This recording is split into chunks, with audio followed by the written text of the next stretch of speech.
Kasus pembunuhan bocah yang ditemukan di dalam parit di Kabupaten Nias, Sumatera Utara akhirnya terkuak. Pelaku bernama Elisman Hareva alias Ama Gisel diringkus polisi Polres Nias setelah sebelumnya tersangka membunuh bocah berusia 12 tahun yang kemudian jenazahnya dibuang di parit kecil salah satu kebun milik warga di Desa Sitolubanua, Kecamatan Bawolato, Kabupaten Nias, Sumatera Utara.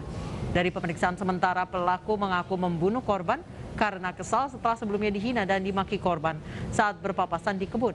Sementara itu, polisi yang melakukan pemeriksaan di lokasi kejadian menemukan beberapa barang bukti, salah satunya senjata tajam yang digunakan tersangka membunuh korban. Sarung ya, warna putih, ya, yang diduga digunakan oleh pelaku. Dan pemirsa, kami sudah terhubung dengan AKBP Wawan Irawan, Kapolres Nias terkait dengan kasus pembunuhan bocah berusia 12 tahun. Selamat malam Pak Wawan. Selamat malam, Mbak. Baik Pak Wawan, disebutkan bahwa motif korban membunuh pelaku adalah karena sakit hati sebelumnya dihina oleh anak berusia 12 tahun. Memangnya penghinaannya seperti apa Pak sampai orang ini emosi, saking emosinya sampai membunuh?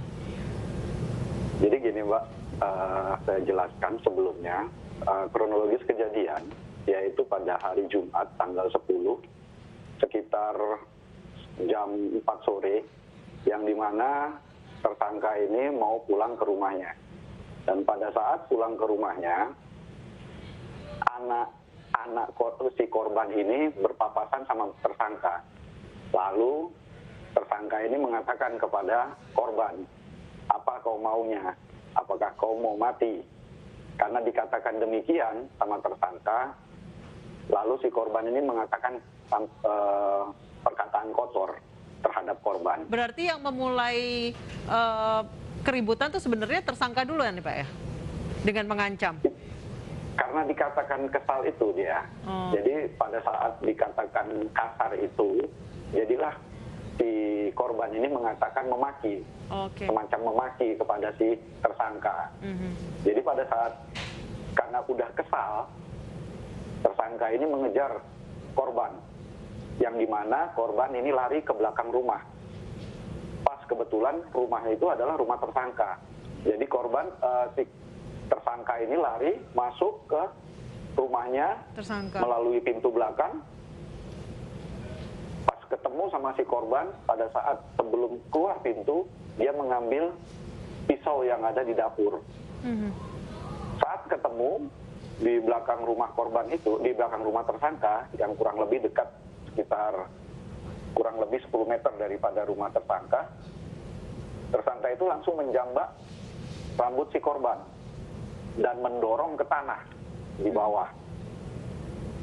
Sembari dia mendorong mukanya ke bawah itu sambil memegang rambut korban, disitulah dia menusuk leher si korban.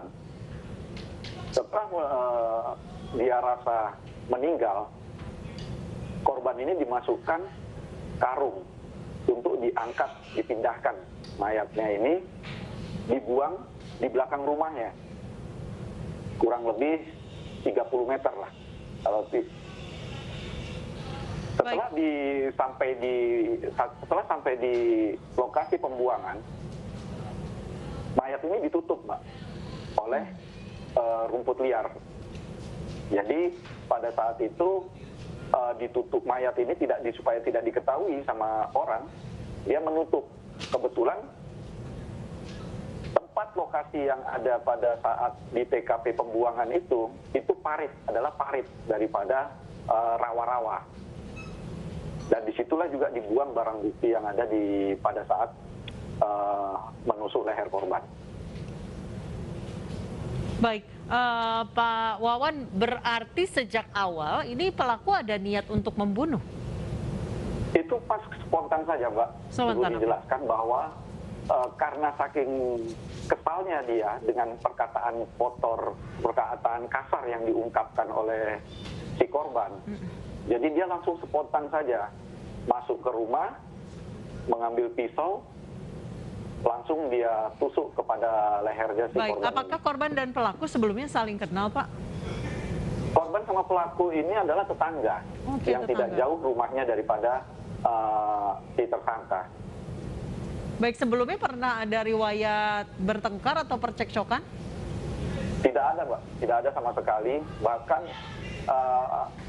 si korban ini karena baru yang tinggal di tempat tersebut, di dusun tersebut, jadi orang di sana itu tidak saling, jarang mengenal kehidupan daripada si tersangka. Baik, tersangka ini bisa dibilang orang baru ya, Pak ya? Kebetulan orang baru di wilayah kampung tersebut, di dusun tersebut. Baik, sejauh ini terancam pasal apa, Pak, tersangka? Untuk pasalnya saat ini yang kita gunakan adalah pasal 80 ayat 3 dari Undang-Undang Perlindungan Anak dengan ancaman 15 tahun dan pasal 338 KUHP pidana yang juga ancamannya adalah 15 tahun, Mbak. Baik, terima kasih AKBP Wawan Irawan, Kapolres Nias telah bergabung bersama kami di Newsroom. Pemirsa, kisah memprihatinkan dialami seorang nenek tunanetra berusia 76 tahun warga Sukabumi, Jawa Barat. Informasi selengkapnya usai jeda.